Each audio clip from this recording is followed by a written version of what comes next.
تھوڑا سا نا پردے کا اہتمام ہو۔ میں کوئی تنقید نہیں کرتا، طنز نہیں کرتا، چونکہ ہماری بہنیں مائیں بیٹیاں ہوتی ہیں، ہم نے انہیں سمجھانا ہے۔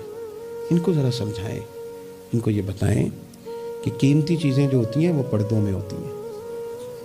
ہمارے گھر میں 20 تولے سونا پڑا ہو تو ہم نے کبھی نہیں باہر نکل کے بتایا کہ پڑا ہے، کیونکہ قیمتی ہے نا، تو پردے میں رکھا ہوا ہے۔ اس کی چابی کا بھی ہم خیال رکھتے ہیں کہ کہیں گم نہ ہو جائے۔ اسی طرح ہر کتاب کو غلاف نہیں چڑھتا، صرف قرآن پاک کو چڑھتا ہے۔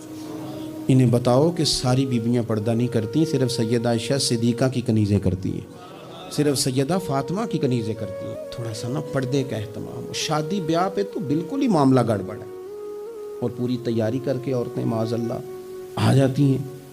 عورت نے جو بناؤ سنگار کرنا ہے وہ تو گھر میں اپنے خامد کو دکھانے کو کرنا ہے، تو وہ گھر میں کرے جب اس کو ضرورت ہو، لیکن اس طرح سے لے کر کے اس کو بیاہ میں جانا، شادی میں جانا، مہندی کی تقریب میں جانا، یہ نہ عقلاً ٹھیک ہے، نہ نقلاً ٹھیک ہے، نہ تہذیب کے طور پر ٹھیک ہے، نہ سوسائٹی میں مہذب لوگ اس طرح کا کوئی کام کرتے ہیں۔ سنو، نبی پاک صلی اللہ تعالی علیہ وسلم نے ارشاد فرمایا، شرک کے بعد جو سب سے بڑا گناہ ہے وہ بدکاری ہے، بے حیائی ہے۔